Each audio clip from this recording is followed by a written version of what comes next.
Dr. Fauci is a polarizing figure. Some people love him, others dislike him. I'm assuming you believe that his leadership at NIH during the COVID crisis was a big mess. Share with us the main point of your film. Yeah, it was more than a big mess. It was devastating, and not just to the United States, but to really the entire world. Anybody who followed his recommendations was severely damaged. This book that Bobby wrote, The Real Anthony Fauci, was a phenomenon this year. The book was the most suppressed book of my lifetime. It sold 1 million copies. It was 17 weeks on the New York Times bestseller list. And in spite of that, there's still not been one major media review of the book. Bookstores wouldn't carry it. It was, a phenomenon that it sold 1 million copies. When I read the book, for me, Fauci was just a guy who appeared, at Trump's side, and he's avuncular, grandfatherly. I liked him as he spoke. He seemed very rational. And then things started to not add up. His changing his mind on whether masks worked or not, some little things. But then when I read the book and read what he had actually done and what his history was, I was stunned. I think the main criticism most people have about Fauci is the negative consequences, of course, of the lockdown policies that he supported. Now, he said he had nothing to do with school shutdowns, but tell us more about that. What did you find?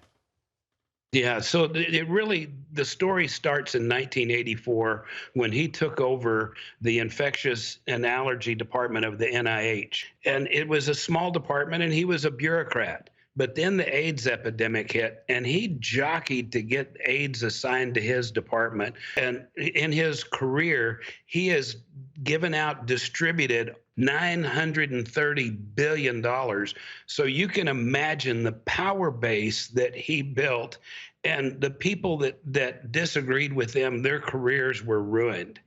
He backed AZT, at the time the most expensive drug that ever been created. It was $10,000 for a course. It was the most deadly chemotherapy drug that had ever been introduced to mankind.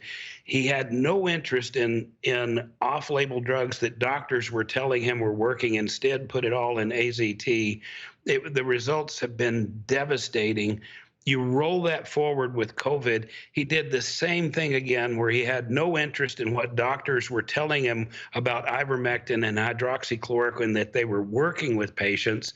He wouldn't do studies on those. He sidelined those drugs, made them unavailable to doctors, instead backed remdesivir, which was an Ebola drug that was so deadly they quit using it for Ebola patients. Nurses started calling it run death is near instead of remdesivir. Well, and we know he refuses to acknowledge the virus came from the Wuhan lab, and he's denied that he was involved in gain-of-function research being done in Wuhan with U.S. government money. So what did you discover about that? Well, it's over half of his budget. The reason he's the highest paid employee in the federal government out of over 4 million employees, higher than the president, higher than Supreme Court justices, is because he's got two budgets. He has his regular NIAID budget, but they've also added $2.2 billion a year in annual budget from the Defense Department to do this research. This is stunning. I think after the midterms, if Rand Paul gets subpoena power, you're going to see exactly what's happened. But the amount of money that is being divided up at the NIH, literally by the scientists themselves, is $350 million. Under the Freedom of Information Act, we've been able to get a list of who gets that money, but not who paid it, not the amount, and where, what it's being paid for. All of this is going to come to light. But this is the power base that he wields. Okay, well, we'll see what is going to happen with the midterms and if there will be accountability afterwards. The film is The Real Anthony Fauci. Producer Jeff Hayes, how and where can people view it? You can see it online at therealanthonyfaucimovie.com.